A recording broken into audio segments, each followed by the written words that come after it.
দ্বাদশ জাতীয় সংসদ নির্বাচনে অংশ নেয়া বিএনপির উচিত ছিল কি ছিল না, এটি নিয়ে একটি আলোচনা আছে।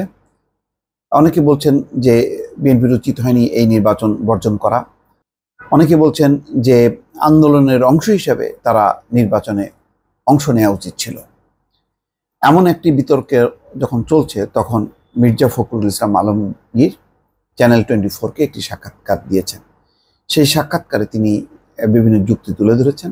বলছেন বিএনপির নির্বাচন বর্জনের সিদ্ধান্ত সঠিক। এর কারণ হিসেবে তিনি বলছেন যে রাষ্ট্রযন্ত্রকে যেভাবে দলীয়করণ করা হয়েছে, তাতে এই নির্বাচনে অংশ নেওয়ার কোনো যুক্তি নেই এবং এই নির্বাচনের ফলাফল একই রকম হতো। বরং এই নির্বাচনে অংশ নিয়ে বিএনপি জিততে পারে না, এরকম একটি প্রচারণা শাসক গোষ্ঠী চালাতো, যেমনটা তারা চালিয়েছে 2018 সালে। 2018 সালে যেভাবে তারা রাষ্ট্রযন্ত্রকে ব্যবহার করেছে, একইভাবে তারা 24-এও ব্যবহার করত। তো সেই কারণে নির্বাচনে অংশ নেওয়াটা অর্থহীন বলে মনে করছে বিএনপি, এবং মির্জা ফখরুল ইসলাম আলমগীর সেই পক্ষেই বা সেই ধারণা থেকেই নানা রকম যুক্তি তুলে ধরেছে। খবরে বলা হচ্ছে দলীয় সরকারের অধীনে নির্বাচন সুষ্ঠু হবে না, এই যুক্তিতে 2014 সালে ভোট বর্জন করলেও সেই দলীয় সরকারের আওতায় 2018 সালে নির্বাচনে অংশ নেয় বিএনপি। পরে 2018 সালের অভিজ্ঞতা মাথায় রেখে ফের নির্বাচন বর্জনের পথে হাঁটে 2024 সালে। কিন্তু বিএনপির এই নির্বাচন বর্জন কতটা যৌক্তিক, এটা নিয়ে নানা আলোচনা সমালোচনা আছে।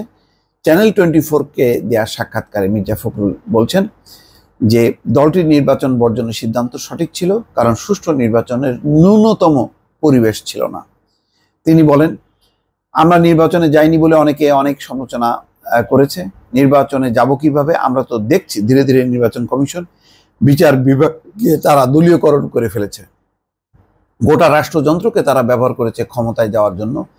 সে অবস্থায় নির্বাচন বর্জন করা ছাড়া তো আর কোনো উপায় ছিল না। নির্দলীয় সরকারের অধীনে সুষ্ঠু নির্বাচনের দাবিতে যে আন্দোলন বিএনপি করে আসছিল, তাও ব্যর্থ হয়েছে। এ অবস্থায় বিএনপির সামনে করণীয় কি? এমন প্রশ্নের জবাবে তিনি বলেন, বিএনপি একটি গণতান্ত্রিক দল, তাই গণতন্ত্র পুনরুদ্ধারের এই আন্দোলন গণতান্ত্রিক পন্থাতেই চালিয়ে যাব। মির্জা ফখরুল বলেন, সরকার পক্ষই বলতে থাকে বিএনপি ভুল করেছে। আসলে এই পরিস্থিতিতে বিএনপি আর কি বা করতে পারত? গণতান্ত্রিক দল হিসেবে বিএনপি তো সব চেষ্টাই করেছে। এদিকে আন্দোলনের ব্যর্থতার পেছনে বিএনপি শীর্ষ নেতৃত্বের ভূমিকা আছে বলে অনেকে সমালোচনা করেন। তবে তা মানতে নারাজ বিএনপির মহাসচিব। তিনি বলেন, অসাধারণ সাংগঠনিক দক্ষতা তারেক জিয়ার। আমি নিজেই মাঝে মধ্যে বিস্মিত হই।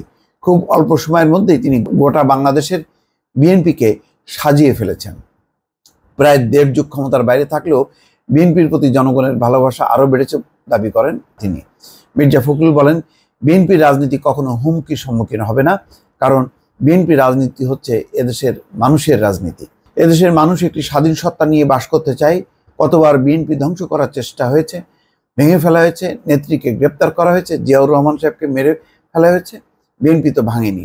এই রাজনীতিবিদদের পরামর্শ, দেশের সুন্দর ভবিষ্যতের জন্য মেধাবী তরুণদের রাজনীতিতে এগিয়ে আসা উচিত।